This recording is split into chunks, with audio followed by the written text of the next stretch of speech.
प्रणाम. स्वातंत्र्यवीरांना करूया यशाचे प्रणाम. त्यांच्या निस्वार्थ त्यागाने भारत बनला महान. त्यांच्या निस्वार्थ त्यागाने भारत बनला महान. नमस्कार, मी सारंग रोहिणी अविनाश सुतार, इयत्ता तिसरी. सन्माननीय व्यासपीठावरील मान्यवर, जमलेले मित्रमैत्रिणींनो, सर्वांना प्रजासत्ताक दिनाच्या हार्दिक हार्दिक शुभेच्छा. माझे पहिले वंदन या मातृभूमीला, तिच्या कुशीत अनेक क्रांतिकारांनी जन्म घेतला. माझे दुसरे वंदन त्या तिरंग्याला, जो भारताच्या स्वातंत्र्याचा खरा साक्षीदार आहे. माझे तिसरे वंदन छत्रपती शिवाजी महाराजांना, ज्यांनी स्वराज्याचे बीज मातीच्या कणाकणात व प्रत्येकाच्या मनामनात रुजवले होते. आज आपल्या उत्साहाचा, आनंदाचा, अभिमानाचा आणि सन्मानाचा दिवस म्हणजेच 26 जानेवारी, अर्थातच प्रजासत्ताक दिन.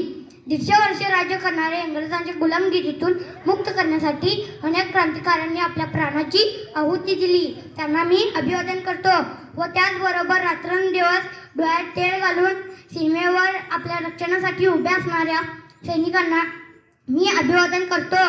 मित्रांनो, 26 जानेवारी हा दिवस प्रजासत्ताक दिन म्हणून का साजरा केला जातो?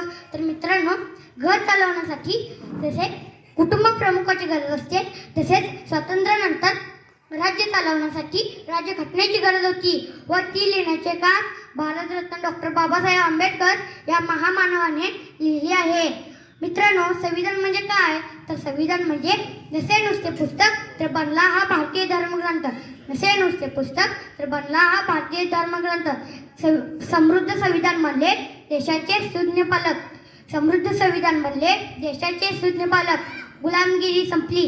सत्ताधारक झाले चालक आणि जनता बनली मालक. सत्ताधारक झाले चालक आणि जनता बनली मालक. 26 जानेवारी 1950 रोजी आपण संविधान स्वीकारले.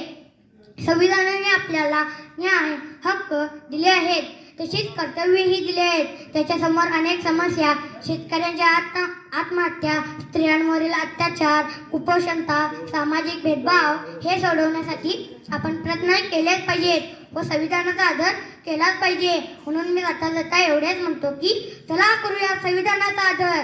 चला करूया संविधानाचा आदर. ज्याने दिला आहे आपल्याला जगण्याचा व शिकण्याचा अधिकार. ज्याने दिला आहे आपल्याला जगण्याचा व शिकण्याचा अधिकार. धन्यवाद.